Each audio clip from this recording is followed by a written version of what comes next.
Hello everyone, welcome to my channel నేర్చుకో. So friends, మీరు కానీ నా ఛానల్ని సబ్స్క్రైబ్ చేసుకోకపోతే సబ్స్క్రైబ్ చేసుకోండి. సో మనం ప్రీవియస్ వీడియోలో ఆపరేటర్ ఓవర్లోడింగ్ అంటే ఏంటో డిస్కస్ చేసినాం. సో ఈ వీడియోలో మనం ట్రై క్యాచ్ బ్లాక్స్ అంటే ఏంటో తెలుసుకుందాం. సో బేసికల్గా మనం ట్రై క్యాచ్ బ్లాక్స్ ఎప్పుడు వాడతామంటే ఎర్రర్ హ్యాండ్లింగ్ ఆ టైంలో వాడతాం. సో మనం కొన్ని ఎగ్జాంపుల్స్ తీసుకొని ఈ ట్రై క్యాచ్ బ్లాక్స్ గురించి ఇంకా తెలుసుకుందాం. So hash include IO stream using namespace std semicolon.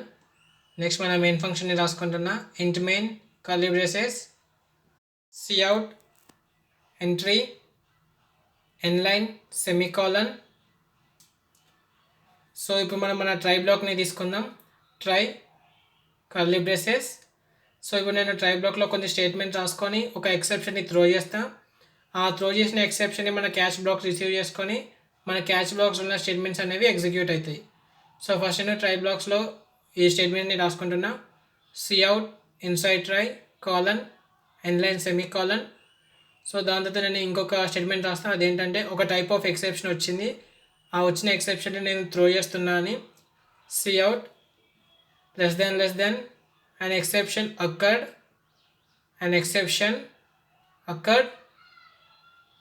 and thrown an exception. అంటే నాకు ఒక ఎక్సెప్షన్ వచ్చింది, అంటే ఒక టైప్ ఆఫ్ ఎర్రర్ వచ్చింది. సో అది ఏ టైప్ ఆఫ్ ఎర్రర్ నేను దాన్ని త్రో చేస్తున్నాను, దాని మీనింగ్ అన్నట్టు. సో అలా బేసికల్గా రాసుకుంటున్నాను నేను సింపుల్ ఉండడానికి. So N Line semicolon. సో ఇక్కడ నేను ఒక ఎక్సెప్షన్ని త్రో చేస్తున్నా. సో ఇక్కడ మనం త్రో కీవర్డ్ అనే వాడతాం ఏదైనా ఎక్సెప్షన్ని త్రో చేయడానికి, త్రో 100. సో అది మన లాస్ట్ స్టెప్ అన్నట్టు మన ట్రై బ్లాక్లో త్రో అనేది. సో దాని తర్వాత కంట్రోల్ అనేది క్యాచ్ బ్లాక్లోకి పోతుంది. So catch int I. So నేను క్యాచ్ దాంట్లో ఈ స్టేట్మెంట్ రాస్తున్నా cout caught an int I equals to I N Line semicolon. So ఇక మనం ఏదైతే త్రో చేస్తామో ఆ డేటా టైప్ని మనం మన క్యాచ్ బ్లాక్లో రాసుకుంటాం. అంటే క్యాచ్ పారామీటర్ లాగా రాసుకుంటాం, లైక్ ఇంటీజర్ ఐ అని. మనకు 100 అనేది ఇంటీజర్ కాబట్టి ఐ వాల్యూ ఇంట్ ఐ అని తీసుకున్నాం. సో ఇలా మనం ఏదైనా రాంగ్గా మెన్షన్ చేస్తే మనకి ఎర్రర్ అనేది వస్తుంది. లైక్ ఇంట్ ఐ బదులు మనం ఫ్లోట్ ఐ డబుల్ ఐ తీసుకున్నా మనకి ఎర్రర్ వస్తుంది. సో ఇప్పుడు ఈ కోడ్ని నేను రన్ చేస్తున్నా. సో మనకు అవుట్పుట్ వచ్చింది entry inside try and exception అక్కడ and thrown some exception. So ఎప్పుడైతే మన త్రో చేసినామో ఆ నెక్స్ట్ కంట్రోల్ అనేది మనకు క్యాచ్ బ్లాక్లోకి పోయి క్యాచ్ బ్లాక్లో ఉన్న స్టేట్మెంట్ అనేది ఎగ్జిక్యూట్ అయింది, అంటే ప్రింట్ అయిపోయింది కాట్ అండ్ ఇంట్ ఐ ఈక్వల్స్ టు ఐ అని చెప్పేసి. సో ఇక మనం త్రో వాల్యూ 100 చేసినాం కాబట్టి మనం క్యాచ్ ఆఫ్ ఇంట్ ఐ తీసుకున్నాం. సో మనము ఏ టైప్ ఆఫ్ ఎక్సెప్షన్ త్రో చేస్తామో ఆ టైప్ ఆఫ్ డేటా టైప్ని మనం మన క్యాచ్ దాంట్లో ఇంక్లూడ్ చేసుకోవాలి. సో ఒకవేళ మనం జనరలైజ్డ్గా రాసుకోవాలనుకుంటే మనం 3 డాట్స్ వాడుకోవచ్చు, అది కూడా. సో అదేంటో కూడా నేను తర్వాత చెప్తాను ఈ వీడియోలో. సో లాస్ట్కి మన ప్రోగ్రామ్ అనేది ఎండ్ అయిపోయింది, లైక్ cout ఎండ్. సో దాని తర్వాత రిటర్న్ చేసుకున్నాం. సో ఇప్పుడు నెక్స్ట్ ఏంటంటే మనం కొన్ని స్టేట్మెంట్స్ని తీసుకుందాం త్రో తర్వాత. సో ఇక్కడ నేను త్రో 100 అని రాసిన కదా. సో కొన్ని స్టేట్మెంట్ తీసుకుందాం. సో బేసికల్గా ఏమవుతుందంటే ఎప్పుడైనా సరే మన కంపైలర్ త్రో దగ్గరికి వస్తుందో అదే, సో అక్కడ నుండి మనకి కంట్రోల్ అనేది క్యాచ్ బ్లాక్లోకి పోతుంది. సో త్రో తర్వాత మనకి ఎన్ని స్టేట్మెంట్స్ ఉన్నా కూడా అవి ఏమీ కూడా ఎగ్జిక్యూట్ అవ్వవు. సో అది చెప్పడానికి నేను ఇక్కడ ఒక స్టేట్మెంట్ తీసుకున్నా, this statement is not going to execute అని. సో ఎప్పుడైనా త్రో కీవర్డ్ కనిపిస్తే దాని తర్వాత కంట్రోల్ క్యాచ్ బ్లాక్లోకి వెళ్ళి అక్కడ ఉన్న స్టేట్మెంట్స్ ఎగ్జిక్యూట్ అవుతాయి. సో మన కోడ్ని రన్ చేసుకున్నప్పుడు మనకు అక్కడ ఆ స్టేట్మెంట్ అనేది ప్రింట్ అవ్వలేదు, అంటే this statement is not going to execute అని. ఎందుకంటే అది త్రో తర్వాత రాసుకున్నాం. సో త్రో తర్వాత ఉన్న ఏ స్టేట్మెంట్ అయినా సరే ఎగ్జిక్యూట్ అవ్వదు. సో త్రో తర్వాత రాసుకున్నా కూడా వేస్ట్ అన్నట్టు ఇంకా. సో ఏం రాసుకున్నా కూడా మనం త్రో కీవర్డ్ ముందే రాసుకుంటాం. సో ఇది ఒక ఇంపార్టెంట్ పాయింట్ మనం గుర్తుపెట్టుకోవాలి ట్రై క్యాచ్ బ్లాక్స్లో. సో ఇప్పుడు మనం ఏం చేద్దామంటే మన త్రో వాల్యూని ఇంటీజర్ టైప్ నుండి నేను డబల్ కింద మార్చిన, లైక్ 100.658 అని. కానీ నేను క్యాచ్ దాంట్లో అది ఇంట్ ఐ అనేది తీసుకున్నా. సో అలా తీసుకున్నప్పుడు ఏంటంటే మన ప్రోగ్రామ్ ఆటోమేటిక్గా క్లోజ్ అయిపోద్ది. So like copy constructor .exe stopped working అని. సో మన ప్రోగ్రామ్ అనేది ఫర్దర్గా ఏమి ఎగ్జిక్యూట్ అవ్వదు త్రో స్టేట్మెంట్ తర్వాత. సో దాన్ని మనం ఎలా ఓవర్కమ్ చేయాలంటే మనము ఏ ఎక్సెప్షన్ అయితే త్రో చేస్తామో ఆ డేటా టైప్ని ఇంక్లూడ్ చేసుకోవాలి. సో ఇప్పుడు నేను క్యాచ్ డబుల్ ఆఫ్ 5 అని తీసుకున్నాం. సో మనకు 100.658 అనేది డబుల్ కాబట్టి. సో ఇప్పుడు మన కోడ్ని రన్ చేసుకున్నప్పుడు మనకి ఏం ఎర్రర్ కూడా లేదు. సో ఇది ఇంకొక పాయింట్ మనం గుర్తుపెట్టుకోవాలి. సో ఇప్పుడు ఇంట్ ఐ అని తీసుకుంటే మనకు అక్కడ ఎర్రర్ వస్తుంది, ఎందుకంటే మనం త్రో చేసింది డబుల్ కాబట్టి. సో మళ్ళీ రన్ చేస్తున్నా. సో మనకు మళ్ళీ ఎర్రర్ వచ్చింది, copy constructor dot ESC has stopped working అని. సో మనం ఏదైతే త్రో చేస్తామో దాన్నే మనం క్యాచ్కి రాసుకోవాలి. సో ఇప్పుడు ఏంటంటే మల్టిపుల్ ఎక్సెప్షన్స్ని ఎలా హ్యాండిల్ చేయాలనేది చూద్దాం. ఒక ట్రై బ్లాక్కి మనకు ఎన్ని క్యాచ్ బ్లాక్స్ అన్నా ఉండొచ్చు. సో అది ఎలా చేయాలో కూడా ఇప్పుడు చూద్దాం. Hash include IO stream using name space STD semicolon ఇంట్ main curly braces return 0 semicolon. So ఇప్పుడు నేను ఒక ఫంక్షన్ని రాసుకుంటున్నా, నాన్ మెంబర్ ఫంక్షన్ని, లైక్ జనరల్ ఫంక్షన్ని. సో నేను ఫంక్షన్ పేరు ఎఫ్ అని తీసుకున్నా, వాయిడ్ ఎఫ్. సో ఆ ఫంక్షన్లో ఇప్పుడు నేను ఏం చేస్తా అంటే ఒక వాల్యూ తీసుకున్నా ఇంట్ కే అని చెప్పేసి, ఒక పారామీటర్ తీసుకున్నా ఇంట్ కే అని. సో ఆ ఫంక్షన్లో నేను కొన్ని స్టేట్మెంట్స్ రాసుకుంటున్నా, ఇఫ్ స్టేట్మెంట్స్ అలా. If k equals to 0 throw. So వాళ్ళ కే వాల్యూ 0కి ఈక్వల్ అయితే నేను 100ని త్రో చేస్తున్నా. లేకపోతే ఇప్పుడు కే వాల్యూ 1 అయితే డిఫరెంట్ ఏదైనా ఒక వాల్యూ త్రో చేస్తా. Else if k equals to 1 throw.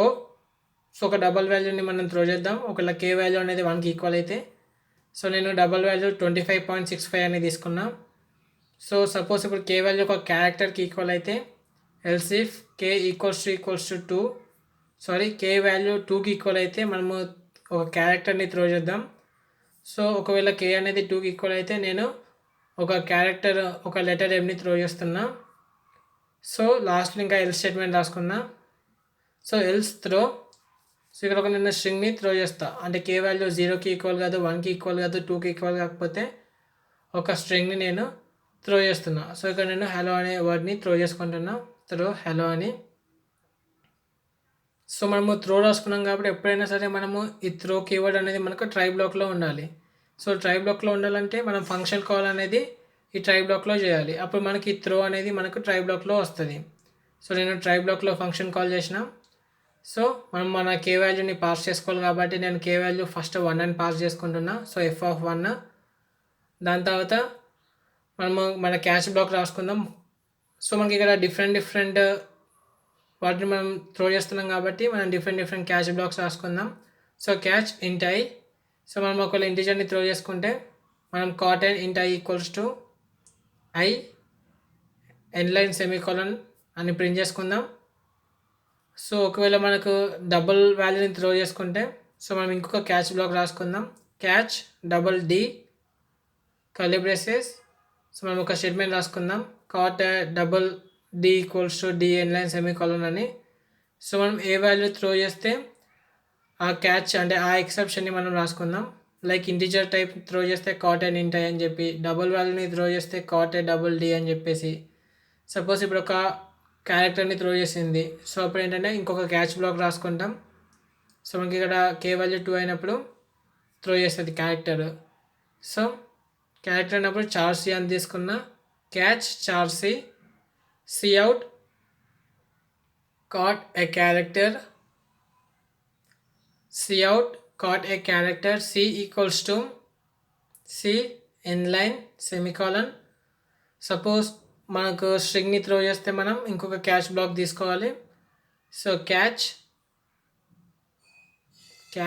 Constant char pointer CP.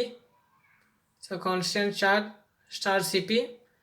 So ఒక స్ట్రింగ్ని త్రో చేస్తున్నప్పుడు మనం ఇలా రాసుకుంటాం, కాట్ ఏ స్ట్రింగ్ అని చెప్పేసి.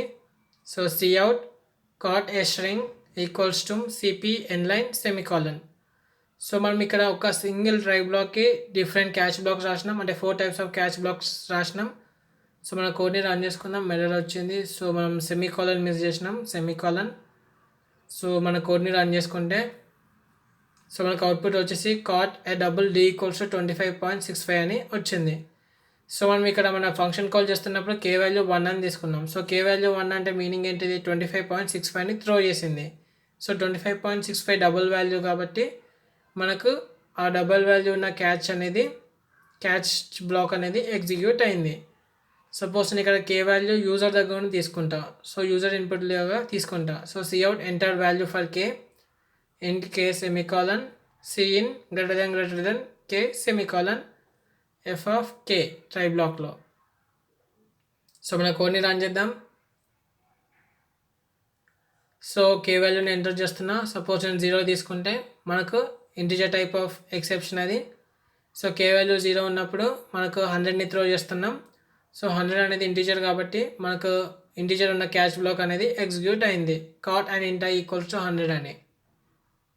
సో ఇప్పుడు కే వాల్యూ 1 అంటే డబుల్ని త్రో చేస్తుంది. కే వాల్యూ 2 అంటే ఒక క్యారెక్టర్ని త్రో చేస్తుంది. కే వాల్యూ 3 అయితే ఒక స్ట్రింగ్ని త్రో చేస్తుంది ఎక్సెప్షన్ లాగా. సో ఇప్పుడు మనం ఏం చేద్దామంటే ఇలా డిఫరెంట్ అంటే మనకి ఏ టైప్ ఆఫ్ ఎక్సెప్షనో తెలీదు. అలా తెలియనప్పుడు ఏం చేస్తామంటే మనం ఒక జనరలైజ్డ్ క్యాచ్ బ్లాక్ అనేది తీసుకుంటాం. సో జనరలైజ్డ్ క్యాచ్ బ్లాక్ ఎలా తీసుకుంటామంటే బై యూజింగ్ 3 డాట్స్ అన్నట్టు. సో ఇలా 3 డాట్స్ మీనింగ్ ఏంటంటే అది ఏ ఎక్సెప్షన్ అయినా మేము కన్సిడర్ చేసుకుంటామని.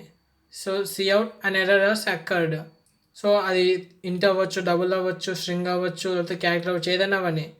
సో అప్పుడు మనకి స్టేట్మెంట్ అనేది ప్రింట్ అయిపోతుంది. సో ఇది మనకి జనరలైజ్డ్ క్యాచ్ బ్లాక్ అంటాం దీన్ని 3 డాట్స్ వాడితే. సో ఇక్కడ నేను 0 ఎంటర్ చేస్తే అండ్ ఎర్రర్ యాజ్ అక్కర్డ్ అని ప్రింట్ అయిపోయింది. సో ఇంకోసారి మన కోడ్ని రన్ చేసుకుందాం. సో ఇప్పుడు నేను కే వాల్యూ 2 ప్రింట్ చేసినా కూడా అండ్ ఎర్రర్ హ్యాస్ అక్కర్డ్ అని ప్రింట్ అయిపోయింది. సో ఇప్పుడు నేను కే వాల్యూ 1 తీసుకుంటున్నా. So and error has occurred అని ప్రింట్ అయిపోయింది. So A type of exception అయినా సరే మన క్యాచ్ బ్లాక్ అనేది తీసుకొని మనకు దాని లోపల ఉన్న స్టేట్మెంట్స్ అనేవి ఎగ్జిక్యూట్ అయిపోతాయి. సో దీన్ని మనం ఏమంటాం, జనరలైజ్డ్ క్యాచ్ బ్లాక్ అని అంటాం. లైక్ 3 డాట్స్ యూస్ చేస్తాం మనం క్యాచ్ లోపల. సో ఇది బేసికల్గా ట్రై క్యాచ్ బ్లాక్స్ గురించి. సో ఫ్రెండ్స్, మీకు కానీ ఈ వీడియో నచ్చినట్టయితే లైక్ చేయండి, షేర్ చేయండి, అలాగే మన ఛానల్ని కూడా సబ్స్క్రైబ్ చేసుకోండి. Thank you for watching.